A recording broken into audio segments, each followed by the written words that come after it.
اعوذ باللہ من الشیطان الرجیم بسم اللہ الرحمن الرحیم۔ میرے نہایت محترم سامعین، السلام علیکم ورحمۃ اللہ وبرکاتہ۔ تحفہ یا علی علیہ السلام مدد۔ آج سے ہم معمول کے مطابق ایک مسئلے پہ سیدھا باتیں جو ہیں وہ آپ کی خدمت میں پیش کرنے کا سلسلہ شروع کر رہے ہیں۔ وہ مسئلہ ہے طلاق۔ یہ ایک اتنا مشکل ترین مسئلہ بھی ہے، آسان بھی ہے، لیکن اس پر توجہ کی بہت زیادہ ضرورت ہے۔ تو میرے محترم سامعین، تمام مکاتب فکر اہل تشیع سے ہٹ کر جتنے بھی مکاتب فکر ہیں، ان میں زیادہ تر اس چیز کے لوگ قائل ہیں کہ 3 بار طلاق کہنے سے طلاق ہو جاتی ہے۔ اس چیز کے لوگ قائل ہیں کہ جس نے غصے کی حالت میں آ کر جس طرح بھی اس نے کہہ دیا، اور کچھ جاہل تو یہاں تک پہنچ جاتے ہیں، ان طریقہ یہودیوں والا بنا لیا ہے کہ اپنی بیوی کو جب طلاق دیتے ہیں کہتے ہیں تم میری ماں بہن ہو۔ یہ لفظ پکارنا یہودیت کا عمل ہے۔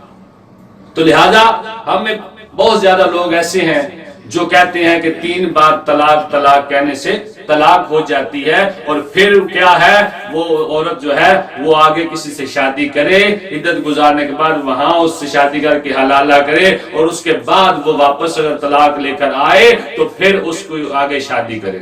میرے محترم سامعین، اگر اہل سنت بھائی سنیں گے، ان کی خدمت میں بھی گزارش ہے، ہمارا تو اختلاف اس میں کوئی نہیں ہے، اگر اہل سنت بھائی کو سنتے ہیں ان کی خدمت میں گزارش ہے کہ خدا را اپنی کتابوں کا مطالعہ کریں، اپنی کتابوں کا مطالعہ کریں۔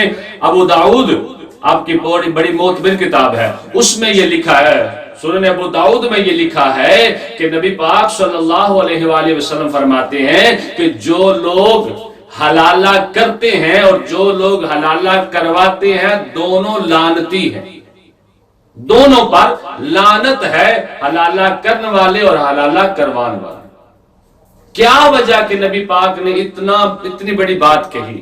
اس کی وجہ کیا ہے؟ اس کی وجہ یہ ہے کہ ہم جب کچھ لوگ ایسے ہیں جو طلاق دینے کے بعد اپنی مرضی سے اس عورت کا نکاح اپنی مرضی کے بندے سے کرواتے ہیں، یہ ہے لعنت والا کام، اور اس سے اپنی مرضی سے پھر طلاق لیتے ہیں، یہ ہے لعنت والا کام۔ اس لیے نبی پاک نے لعنت کی ہے ان پر۔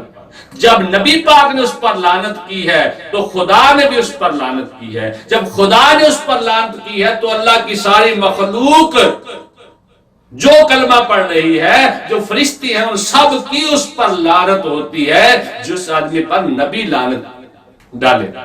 اور توجہ سے سنیں، ہمیں کیا ہے کہ کچھ لوگ غصے کی حالت میں طلاق دے دیتے ہیں، علماء کہتے ہیں طلاق ہوگی۔ آئے طلاق قرآن مجید سے تلاش کریں۔ کیا قرآن مجید نے ہمیں ایسا کرنے کا حکم دیا ہے؟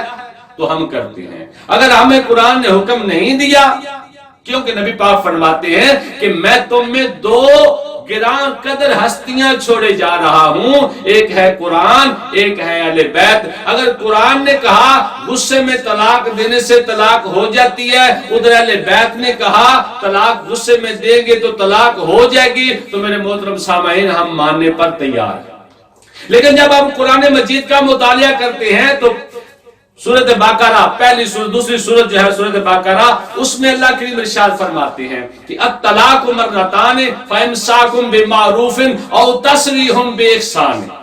اللہ فرماتے ہیں قرآن مجید میں، وحید الزمان کا ترجمہ اٹھا کر دیکھ لیں، اس کی تفسیر اٹھا کر دیکھ لیں، وحید الزمان مولوی کہہ رہا ہے کہ جب آپ نے طلاق دینی ہو، جب آپ کی بن نہیں آتی تو آپ عورت کو طلاق دیتے ہیں، تو 2 طلاقیں دے دیتے ہیں۔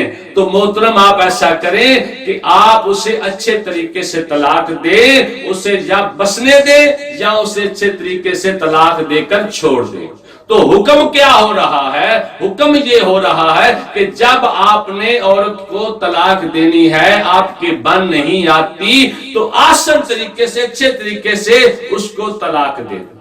جہاں کچھ جاہل لوگ جو ہے وہ کہتے ہیں اگر غصے میں طلاق نہیں ہوتی تو مبارک سے طلاق دی جاتی ہے، کیا طلاق کوئی خوشی سے بھی دیتا ہے؟ یہ ہے جاہل لوگ جو کہتے ہیں کہ غصے سے طلاق ہوتی ہے۔ میرے محترم سامعین، یہی تو ہم میں اور تم میں فرق ہے، یہی تو فقہ آل محمد علیہ السلام ہے جس میں حکم ہے کیا طلاق کا، اس کی وضاحت انشاءاللہ میں پھر آپ کی خدمت میں پیش کروں گا۔ ابھی میں تھوڑی سی تفصیل بیان کر لوں کہ طلاق کا حکم جب یہ آیت آپ سورۃ بقرہ سے پڑھیں گے، الطلاق مرتان، یہ آیت جب آپ تلاوت کریں گے اور اس کا ترجمہ آپ کسی کا بھی لے لیں، تلاوت کر کے ترجمہ پڑھیں، جب آپ ترجمہ پڑھیں گے تو وہاں کبھی یہ حکم نہیں لکھا کہ آپ 3 بار اس کو طلاق دے دیں تو طلاق ہو جائے۔ آپ کی طلاق ہوگی، وہ آپ پر حرام ہوگی، اب حلالہ کریں۔ جب حلالہ کرنا اور کرانے دونوں پر اللہ رسول کی لعنت ہے تو پتہ چلا یہ عمل جائز نہیں ہے، اس لیے لعنت ہے۔ آئے میں آپ کی خدمت میں ایک حدیث پیش کرتا ہوں سنن نسائی سے، آپ کی بہترین کتاب ہے اہل سنت بھائیوں کی سنن نسائی، اس میں سے میں آپ کی خدمت میں جلد 2 میں یہ واقعہ لکھا ہے کہ ایک آدمی نبی پاک کی خدمت میں آیا، اس نے آ کر سوال کیا، یا رسول اللہ فلاں آدمی نے اپنی بیوی کو 3 طلاقیں یک بار دے دی ہیں۔ تو نبی پاک صلی اللہ علیہ وآلہ وسلم کو جلال آیا، غصہ آیا، اور سرکار غصے کی حالت میں کھڑے ہو گئے اور سرکار نے فرمایا تم لوگ قرآن مجید سے کھیل رہے ہو، اللہ کی کتاب سے کھیل رہے ہو، اس کا مذاق اڑا رہے ہو۔ جب نبی کا جلال بڑھا، غصہ بڑھا، تو سامنے بیٹھا ایک آدمی تھا، اس نے کہا یا رسول اللہ اگر آپ اجازت دیں تو میں اس کی گردن اڑا دوں۔ تو میرے محترم سامعین پتہ چلا کہ جب نبی پاک کی بارگاہ میں یہ اطلاع اب بھی جاتی ہے، نبی پاک نعوذ باللہ کو ختم تو نہیں ہو گئے کیونکہ ہم ان کا کلمہ پڑھتے ہیں، نبی اب بھی ہیں، علی اب بھی ہیں، کوئی نعوذ باللہ وہ ختم تو نہیں ہو گئے۔ جب ہم کہتے ہیں محمد اللہ کے رسول ہیں تو ہے کا مطلب کیا ہے کہ نبی ہیں۔ کبھی یہ کسی نے ترجمہ نہیں کیا نبی تھے، نبی تھے کہنا کفر ہے، نبی ہے کہنا ایمان ہے۔ تو جب یہ اطلاع پیغمبر علیہ السلام کی بارگاہ میں پہنچتی ہے تو پیغمبر علیہ السلام اس آدمی پر خفا ہوتے ہیں اور اس سے ناراض ہوتے ہیں جو آدمی ایک بار ہی غصے میں آ کر اپنی بیوی کو طلاقیں دے دیتا ہے۔ طلاقوں کی جو وجہات ہے اور طلاق کس طریقے سے دینی چاہیے وہ انشاءاللہ میں آپ کو دوسرے پیغام میں یہ بات سمجھاؤں گا کہ طلاق دینے کی شرائط کیا ہے، انشاءاللہ وہ آپ کی خدمت میں پیش کروں گا۔ ابھی آپ کو یہ سمجھا دوں کہ کبھی قرآن و حدیث نے یہ نہیں کہا، اس لیے تو ہم مسلک اہل تشیع اثنا عشریہ فقہ محمد و آل محمد علیہ السلام رکھنے والے ہم کبھی اس بات پر راضی نہیں ہوتے کہ 3 بار طلاق کہنے سے طلاق ہو جاتی ہے۔ میرے محترم سامعین، کبھی 3 بار طلاق کہنے سے طلاق نہیں ہوتی۔ تو خدا قرآن و حدیث کا مطالعہ کریں۔ اگر قرآن و حدیث کا مطالعہ کریں گے تو آپ کو یہ بات سامنے ملے گی کہ غصے کی حالت میں کبھی طلاق نہیں ہوتی، اور 3 بار طلاق کہنے سے بھی طلاق نہیں ہوتی۔ ہم میں سے بھی کچھ ایسے لوگ ہیں جو ابھی تک معرفت نہیں رکھتے، وہ بھی کہتے ہیں کہ 3 بار طلاق دینے سے طلاق ہو جاتی ہے۔ ہم میں خلا جو عدالت سے طلاق ہوتی ہے، ہمارے مذہب میں وہ بھی طلاق نہیں مانی جاتی۔